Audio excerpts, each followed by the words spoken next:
Today, I'm sharing a very special bread recipe with you. This is a traditional New England bread called Anadama Bread that I've adapted for the bread machine.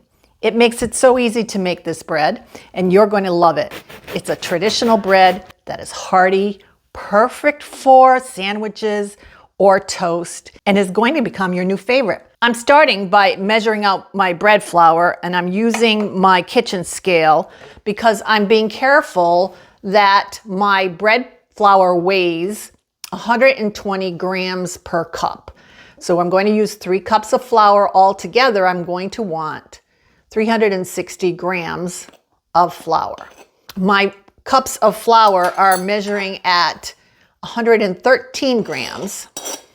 So I have to add a little bit of extra flour. You might wonder why that is, and it's because today is unseasonably dry.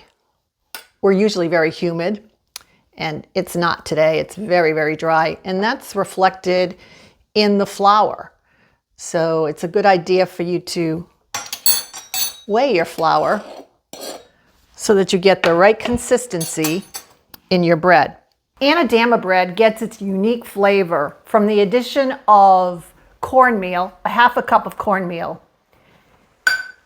a quarter of a cup of molasses, 2 tablespoons of butter, and 1 cup of boiling water into the mixture and stirring until it's nice and smooth and the butter melts. Now we're setting aside this mixture of cornmeal, molasses, butter, 1 teaspoon of salt, table salt, until it gets to a lukewarm temperature, between 80 degrees and 90 degrees. Then we'll be ready to make our bread. If you've watched any of my other bread machine videos, you know that I like to use the dough setting on my bread machine, and I like to cook my breads and my focaccia and my rolls in my oven. And I'm going to do the same today. So I'm greasing the loaf pan.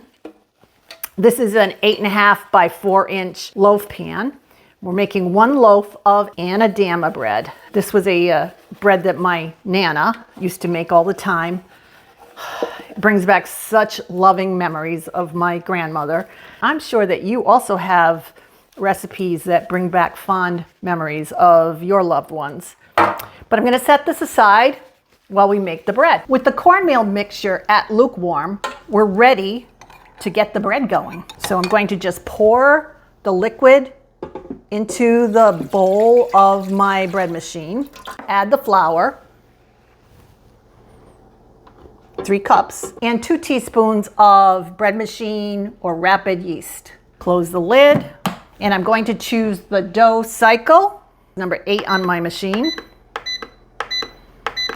Hit start, and there it goes. After about 10 minutes, you'll want to give your dough a poke to make sure it's a good consistency. If it's a little too wet, add a little bit of flour, a tablespoon at a time. A little too dry, add a little bit of water, a tablespoon at a time. With the dough cycle complete, it's time to prepare the bread to go in the oven.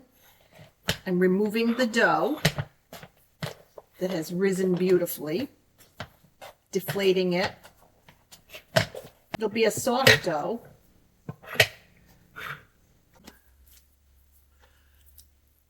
Fold the dough over onto itself to make a loaf. Place it in your prepared loaf pan. And then I have a piece of plastic wrap that I've sprayed with some oil. I'm going to put it loosely over the dough to let it rise till it domes about 1 inch over the pan. And while that is rising again, I'm going to start my oven preheating to 350 degrees Fahrenheit. Once your bread rises, you're ready to put it into your 350 degree Fahrenheit preheated oven until the internal temperature of the bread is 190 degrees. With your bread out of the oven, run some butter over the top of the crust to make it shiny, a little softer. Cool your loaf of bread for 10 minutes in the pan before turning it out onto a rack to cool completely. Let's cut into this loaf and see what we have.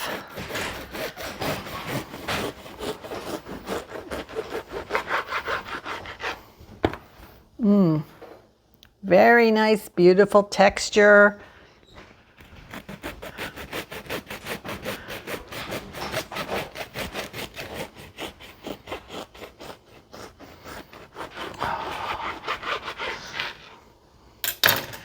There you go. Look at that beautiful bread. Anadama bread.